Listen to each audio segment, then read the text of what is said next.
So lately there's been a lot of talk about what is and isn't canon in Dragon Ball Super. Just the Dragon Ball Super story with the movies and the manga and whatnot. So on this video I got together with Dino Rhymestyle and we chopped it up about how there are essentially 3 canons and why you shouldn't worry so much about it. So hope you enjoy our conversation. Hey Super Tubers, don't forget to rate, comment, subscribe, and spread the word about the channel, and find me on these social media platforms.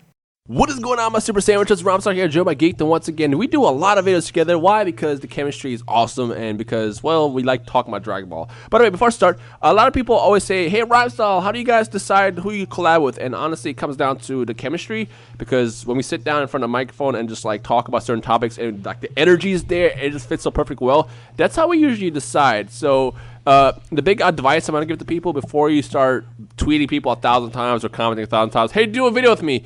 Develop a relationship with those people first. That way you know them better, and it's not going to be an awkward conversation, which is why me and Geekdom work so well, because we know each other. We talk for a long time, and when we sit down in front of the microphone, it works really, really well. But I've already rambled way too long. Today's topic is about the 3 canons of Dragon Ball Super. Oh my gosh, there's just so much all over the place. Both Geekdom, myself, and I'm sure every other Dragon Ball Z YouTuber probably get the conversation, or not the conversation, but the question every single day. It's like, hey, Rhymestyle, what's canon now? Is the movie canon? Is Dragon Ball Super canon? What about the manga? Does this mean so-and-so is not canon anymore? What's going on? And Geekdom and I kind of got together to kind of explain that. So Geekdom, why don't you kick us off? Well, yeah, the whole topic came from a long discussion thread on one of BLACKENFIST's older videos about the canon. This is before Super was even announced. This is a couple years old. And there was a long debate about whether or not Super is more canon than to the manga or to the anime than Battle of Gods. And it was just, it's a complete mess. And I was looking at that thread and I was like, you know, I've said it before and I'll say it again. There's no point in discussing canon in Dragon Ball because there's never actually been a definitive canon.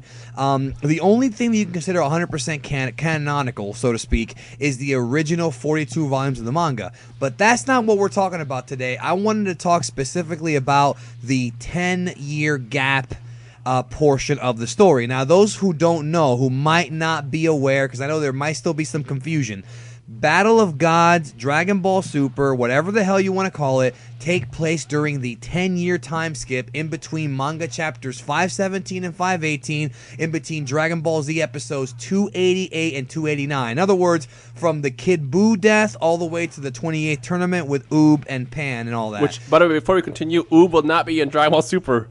I keep getting comments that say, hey, Rhymestyle, when is Oob going to be in the series? This is taking place in between all that. So we most likely will not see Oob. Maybe we'll see him in... No, we probably won't even see him. No, Oob is like 3 or something like that right now. Yeah, he's literally still a baby right now. Doesn't even know what he is or where he came from. But no, so there won't be not an Oob unless they figured, let's continue the story afterwards, which could very well not happen. But as of right now, Super is playing between that time skip. But keep going. Yeah, no, exactly. And that's what I was getting to. Yeah, these films... Battle of Gods, Resurrection F, they take place during the 10-year time skip. And so does the 2008 Yo Son Goku and His Friends Return special with Tarble. And that's the point I wanted to make with this discussion with you, is the fact that people are wondering, okay, we get that Dragon Ball, the 42 volumes of the manga, that's Toriyama's original vision, and then, and that's it. And then we have the anime version, but what about this? This is all new stuff. Okay, what's canon here? And what I've pretty much determined is that it's entirely up to you as to what you want to consider your personal canon, because there are 3 different stories being told. It's essentially the same story with 3 slightly different versions of telling it. The first one is, of course, the Battle of Gods movie and the follow-up Resurrection F. That's the first one. Then they have the Toyotaro manga adaptation of Dragon Ball Super and the Toyotaro manga adaptation of Resurrection F, which came out back in April. Which, by the way, Toriyama didn't actually draw that. Toyotaro did. He just went off of what Toriyama wrote.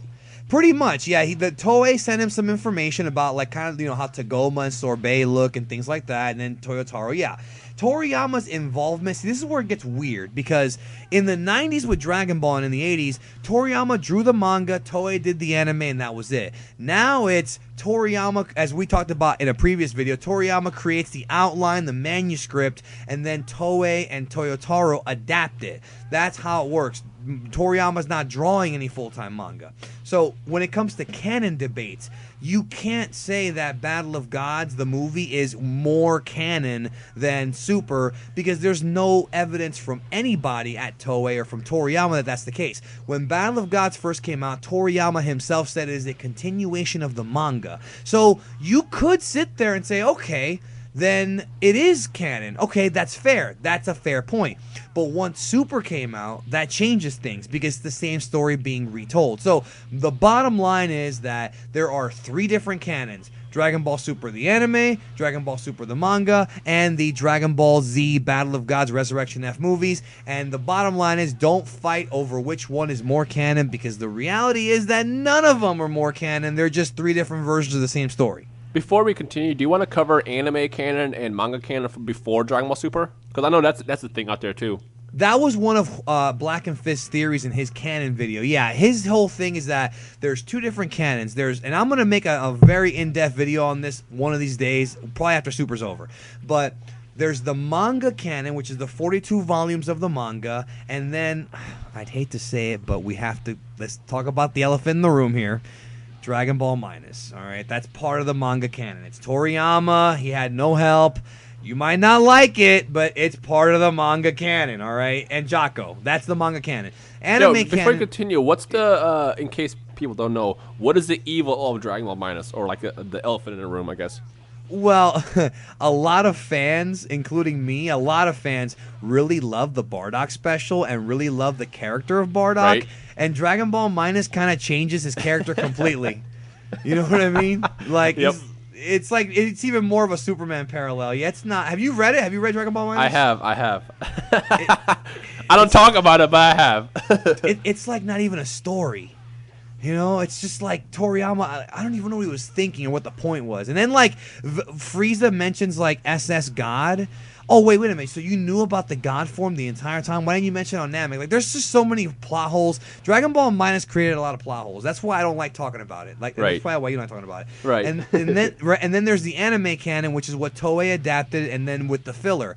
But the problem is that the anime canon has inconsistencies. Even more so than the manga. There's always inconsistencies in Dragon Ball, which is another reason why you can't fight over canon, because there's too many inconsistencies. Dragon Ball, the manga by itself, does not have that many. But the anime, with the filler, with Garlic Jr., and with the movies, adds even more contradictions. So right. That's the difference between the two. BLACKENFIST believes that GT is part of the anime canon. Well, now there's a Dragon Ball Super anime that somewhat contradicts GT, because Goku does not have God power in GT, or we don't think he does, unless they fix it by the end of the series. So, and then people say, well, that's not Toriyama, so it's not canon. That's what I'm saying. It's so confusing. Right. It's so convoluted. Do not fight over it, all right? Just remember, Toriyama from 1984 to 1995 was a different guy than Toriyama from 2015, and thus you have to take that Toriyama, the 42 volumes of the manga, separate it from everything else, and then for Super in a 10-year time skip, it's a take it or leave it thing. Even during the anime days back in the day for Dragon Ball Z, there was still a couple of things to point out. For example, when Toriyama was doing the manga, he didn't work with Toei on how they did certain things. He would literally wait as the episode aired and be like, oh, so that's how they did it. And one of the most infamous moments was when they first revealed Vegeta with the brown hair and his father with the brown hair, and he wrote that note saying, hey, every pure-blooded Saiyan only has black hair, and from there they have to change that later. That's why Vegeta went through that transformation of having the brown hair the first time that showed up, and then the second time he showed up, he had black hair. That's right. Yeah, so he wasn't completely involved, but he was. So it's like, and just to add to what you're saying real quick, that's a good point, but there's other things that are examples of him being involved in the anime. For example, Grand Kai, Dai Kaioshin, that's a Toriyama invention. Gregory is not in the manga, but Gregory was designed by Toriyama. Princess Snake, Goku falling off a snake way, eating the clouds. All that stuff is Toriyama's ideas that were not in the manga, but they were in the anime. Right. So it's a Toriyama idea. Do you consider that canon? Again, it's up to you. It's entirely up to you. There's no sense in fighting. Okay, nobody can sit here and tell me to my face this is definitive canon. Right. Unless they say the original 42 volumes of the manga, and that's it. That's the only thing I'll accept. Everything else is secondary canon because it's just too many contradictions. Yeah. To me, what I learned to accept mostly in the last year is, to me, the story is canon. Like, after Boo, Beer shows up, Goku goes Super Saiyan God, they fight. That's canon. Golden Frieza shows up, they fight. That's canon. But as far as specific details, I'm not going to go into that just because there's literally no sense in trying to figure out what's canon, what makes sense, just because there's just so many different renditions of what happened. And I'm sure as we go deeper into Super, there's going to be a lot more things that change as opposed to what happened in the Resurrection F movie, for example. But again, to me, all I learned to accept as what's canon is the story itself, the core story of between the Saiyan Saga all the way to the Golden Frieza Saga right now, and then also where we're going into Universe 6. Also, don't forget Dragon Ball as well. All that and Dragon Ball, excuse me. Dragon Ball 2. Yes, before I get the comments like, what about Dragon Ball, Ramstar? Yeah, Dragon Ball 2. What I don't consider canon, though, and this is just a fun project that extends Dragon Ball to me, and I enjoy, it's cool to watch again, is the movies between movie 1 and what movie 12 was it? From the Dead Zone. The original World's Strongest, movies? Actually. World's Strongest until Fusion Reborn. That stuff is not canon. That stuff never happened. You could probably argue it happens in a different universe if you want to accept it in the timeline. Because the one problem with me with those movies is that I can never accept where they fit into the timeline because there's always some kind of inconsistency that kills me. That's right. But they're enjoyable. Those movies are just enjoyable. There's another way to enjoy Dragon Ball. The more Dragon Ball content we get, the better. But as far as the story, what happened between the Saints of the Dragon Ball saga, very, very beginning, Dragon Ball, all the way to Universe 6, that's canon. As far as the specific details, anything that slightly changes, I don't really care about, but the story itself of Beer showing up, canon, Frieza showing up, canon, Champa showing up, canon, that's what I learned to accept. But again, as what we're trying to say in this video is what you choose to accept as canon is just how you choose to accept it. So whether you like the anime and that's canon to you, great. If you like the manga, great. If you want Dragon Ball Minus as well, great. It just specifically I'm just referring to, I just want to pinpoint the 10-year time gap, what we're watching right now. Super, the manga, the anime, and the movies. Right. Just that 10-year time gap, it's because you have to remember, none of this was, quote, canon back in 95 when Dragon Ball was done. Yeah, this is all extra shit. Even though it's Toriyama, it's still extra. So I'm just saying that you can't sit here and say Battle of Gods is definitely canon and then say Super's not, even though it makes sense because Battle of Gods was first. Maybe it's just a different version of the same story, and that's pretty much what it is. It's almost as if, you know what it is?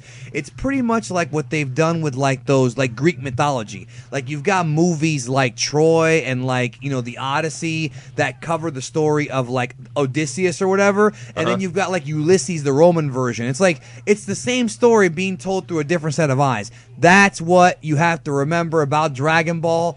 So don't bother fighting over canon, especially with a 10-year time gap, because there's 3 different canons. Which one do you like best? Some people say they like the manga better. Some people say they love the movies and they can't stand Super because it's way too slow. And some people love Super the most. I've seen it every different opinion. Yep. I like the Dragon Ball Super manga.